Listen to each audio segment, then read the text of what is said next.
Шримад Бхагаватам, първа песен, част, първа глава, Девета, смъртта на Бишмадева. С помощта на чиста медитация, с поглед насочен към Шри Кришна, той незабавно се освободи от всичко неблагоприятно, присъщо на материалното съществуване и от болката в тялото си, причинявана от раните от стрелите.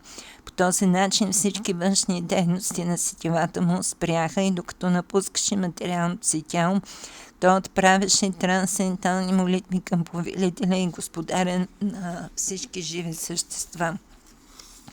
Бишмадева каза: нека всичките ми мисли, чувства и желания, които толкова дълго бяха заети с най-различни предмети и предписани задължения, сега се насочат към всемогъщия Бог Шри Кришна. Той винаги е себе удовлетворен, но като водач на всички предано отдадени, понякога той се наслаждава на трансцендентално удоволствие, слизайки в материалния свят, макар че материалният свят е сътворен от самия него. Шри Кришна е близък приятел на Арджуна. Той се появи на земята в трансценденталното си тяло, чието цвят напомня синкавото тамалово дърво. Тялото му привлича всички в трите планетарни системи, вижте средните и нищи. Нека изгрящите му жълти дрехи и лотосовото му лице, красиво изрисувано със сандалов балсам, погълна цялото му внимание и нека ме напусне желанието ми за плодовете от материалните ми дейности. На бойното поле, където Шри Кришна помагал на Арджуна заради приятелството им, размятата коса на Бог Кришна стана пепелява от облаците прах, които се вдигаха изпод копитата на конете. От напрежение по лицето му избиха едри капки пот и той се наслаждаваше на тези украшения, към които се прибавяха и раните, причинени от острите ми стрели. Нека умът ми се устреми към Шри Кришна. Подчинявайки се на заповедта на приятеля си, Бог Шри Кришна изкара колесницата на бойното поле Курукшетра и я спря между войските на Арджуна и на Дюродана. В този миг с милостивия си поглед той съкрати живота на войните от вражеския лагер. Той направи това просто като поглед на враговете. Нека умът ми се съсредоточи върху този образ на Кришна. Когато глеждаше войните и военачалниците на бойното поле, Арджуна изглеждаше като че ли замърсен от невежество, но Богът отстрани това невежество, предавайки му трансцендентално знание. Нека лотосовите крака на Бог вечно ме привличат. За да изпълни желанието ми, той наруши собственото си обещание. Скочи от колесницата, грабна едно от колелата и се втурна стремително към мен, както лъвът се хвърля върху слона, за да го убие. Той дори изпусна върхната си дреха, докато тичаше.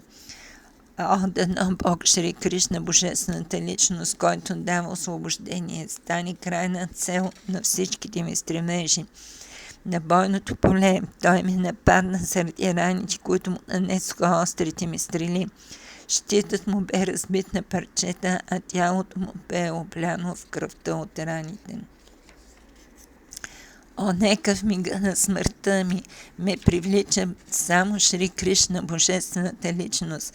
Съсредоточавам ума си върху колесничара на Арджуна, който стоеше с камшик в дясната си ръка и си юзди в лявата, и с цялото си внимание се стремеше да защити Арджуна на колесницата, сената на всичко. Тези, които го видяха на бойното поле Курукшетра, след смъртта си и постигнаха изначалната си форма.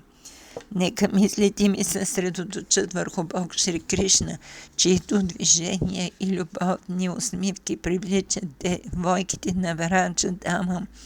Девойките подражаваха на характерните движения на Бога, когато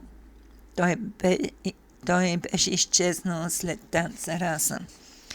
На Раджа Суя Ягя, извършена от Махараджа Юдиштира, се бяха събрали всички издигнати хора на света, царе и велики учени, и пред това огромно множество Бог Шри Кришна бе обожаван от всички като възвишената божествена личност. Аз също бях там и си припомням това събитие, за да съсредоточа ума си върху Бога. Сега мога да се съсредоточа всичките си мисли върху Бог Шри Кришна, който се намира пред мен, защото вече се изстигнах над неверните представи за двойственостите и осъзнах, че Той присъства във всяко сърце, дори в сърцата на философстващите мислители. Той е във всяко сърце. Можем да гледаме слънцето от различни места, но то винаги си остава едно. Сута го с вами казвам. Така с думите си, с мислите си, с зрението и с делата си, Бишма Дева потъна в свръхдушата Бог Шри Кришна, върховната божествена личност. После замлъкна и дишането му спря. Всички разбраха, че Бишма Дева е потънал в безкрайната вечност на върховния абсолют и притихнаха, както птиците в края на деня. След това в негова чест хората и полубоговете забиха барабани, а благородните царе започнаха да му отдават почет и да му засвидетелстват уважението си. А от небето се сипеше дъжд от цветя. О, потомъко на Шаунакъм, след извършването на погребалните обреди за тялото на Бишма Дева, Махараджа Юдхиштира за миг се подаде на скръбта. След това всички велики мъдреци започнаха да възхваляват Бог Шри Кришна с поверителните ведически химни, а после се завърнаха в отшелническите си обидели, завинаги запазили образа на Кришна в сърцата си.